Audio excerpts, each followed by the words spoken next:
कल वाला जो है पोलिंग है, बाय एंड लार्ज किसके लिए ज्यादा फेवरेबल आपको लगी, या आप नहीं पहुंचे अभी किसी निष्कर्ष पर? नहीं, मैं ये समझ रहा हूँ कि एनडीए को कोई नुकसान नहीं होगा इसमें।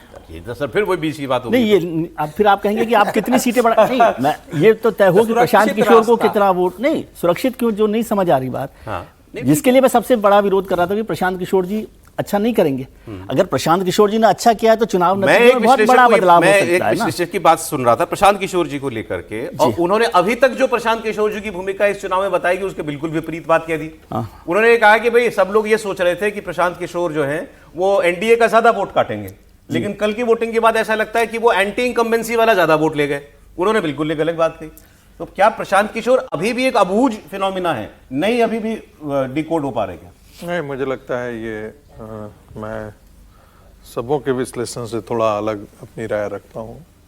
मुझे लगता है ये कॉन्स्टिट्यूएंसी पर निर्भर करता है। बहुत जगह जो है वो एनडीए को बहुत बुरी तरीके से डैमेज कर रहे हैं। खास करके मैं औरंगाबाद जिले का देख रहा हूँ तो वहाँ पर वो बुरी तरीके से डैमेज कर रहे हैं। नवादा में वो बहुत बुरी तरीके से डैमेज कर रहे हैं। जो है वो बेगूसराय डैमेज कर रहे हैं एनडीए को मैं कह रहा हूँ। दूसरी बात, हमको ये ध्यान रखना चाहिए कि पिछली दफा जो हुआ था, यदि वीआईपी को हम काउंट कर लें आज के दिन में महागठबंधन में, तो ऐसी स्थिति में दोनों का लगभग बराबर था जो अभी का चुनाव हुआ है। तो वो आंकड़े को हमको हमेशा ध्यान में रखना चाहिए। और जो हम लोग अभी आंकड़े का जिक्र कर रहे थे उसमें ध्यान ये रखना चाहिए था कि 121 जो अभी कॉन्स्टिट्यूएंसी जिस पर वोटिंग हुई है उसमें पिछली दफा कितने मतदाता थे और अभी की जो 121 कॉन्स्टिट्यूएंसी में है उसमें कितने मतदाता हैं और उसका कितना परसेंटेज वोटिंग हुआ है, और उस समय कितने परसेंटेज उसकी वोटिंग हुई थी उन कॉन्स्टिट्यूएंसी में, और आज के दिन में उन कॉन्स्टिट्यूएंसी में कितने परसेंटेज पे वोटिंग हुए। हमको तुलना इस ढंग से करनी चाहिए। तो नहीं, मैंने जो बताया मोटा-मोटी एवरेज निकाला, वो बहुत आसान है। हम कह रहे हैं तो वो टोटल बोल रहे हैं, मतलब कि चुनाव में अगर टर्नआउट 64% ही रहता है तो 243 सीटों पर 56 लाख अतिरिक्त वोट पड़ने चाहिए। आधा कर लीजिए, 56 का आधा कितना हो रहा है? 28 लाख ज्यादा वोट पड़े होंगे। मैं ऐसा इसलिए कह रहा हूं कि देखिए एवरेज जो होता है ना, कई बार एक्सट्रीम से इन्फ्लुएंस्ड होता है। आप एक जगह 1 लाख वोट से जीत जाते हैं, दूसरी जगह जैसे हमारे कहते हैं ना, हमारे बार बार करते हैं पर कैपिटा इनकम, तो पर कैपिटा इनकम में तो अडानी का इनकम भी हमारे साथ जुड़ जाता है ना, इसलिए तो हमारी स्थिति हो जाती है। हम चाहे बेशक 1 लाख रुपए वाला हो, लेकिन उसमें तो बड़े बड़े लोग के मैंने पैसे जुड़ जाते हैं। मोटा मोटी ये हाल है कि मुझे लगता है कि इलेक्शन बहुत टफ है, बिहार का इलेक्शन। अभी भी मैं बार बार कह रहा हूँ ये कह रहे 121 में 90 एनडीए कल। नहीं, देखिए सबका आकलन है। कई बार होता है ना कि मैं कल से बात कर रहा हूँ कि हमारी क्या इच्छा है, कई बार हम अपना विश्लेषण भी उसी अनुसार कर डालते हैं।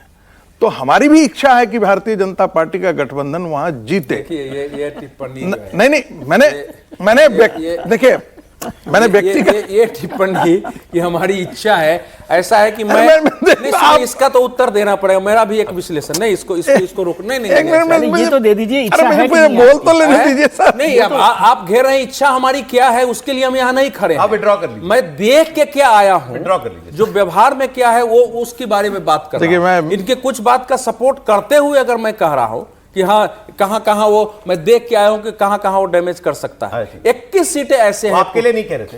नहीं, मैं बात कर रहा हूं कि बार ये मैंने एक चैनल पर, अन्य चैनल पर भी कहा, जहां पर वो मतलब जहां पर अवधेश जी नहीं थे, आप ये कह रहे हैं? जहाँ पर अवधेश जी नहीं थे, इतना बहुत आपने बहुत अच्छा किया है ये क्लैरिफाई करके। मतलब उनके लिए सौरभ के प्रोग्राम की विशेषता क्या है कि हर्षवर्धन जी ने कहा हम बतियाते हैं, और बतियाना वाला बात है ना, तो दुनिया में कहीं नहीं है। बतियाने का इतना अच्छा टीआरपी निकलता है, तो हम निचोड़ बता रहे हैं आपको। निचोड़ ये है कि ये इलेक्शन टफ है और मोबिलाइजेशन हर के तरफ से हुआ है।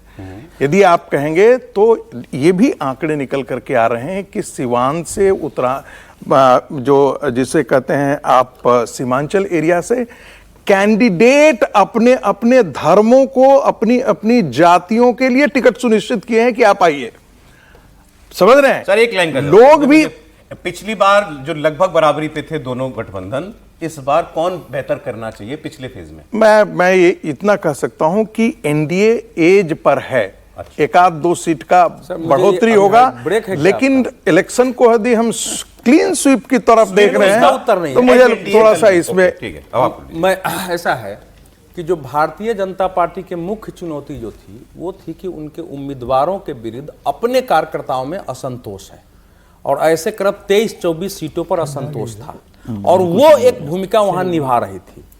कल जब हमने पता किया कि भाई इन लोगों ने वोटिंग में क्या किया है, क्योंकि जो लोग कर रहे थे उनकी क्या भूमिका रही है, तो वो भूमिका उस रूप में नहीं रही है जो 10 दिन 12 दिन 8 दिन 10 दिन पहले दिखाई दे रही थी।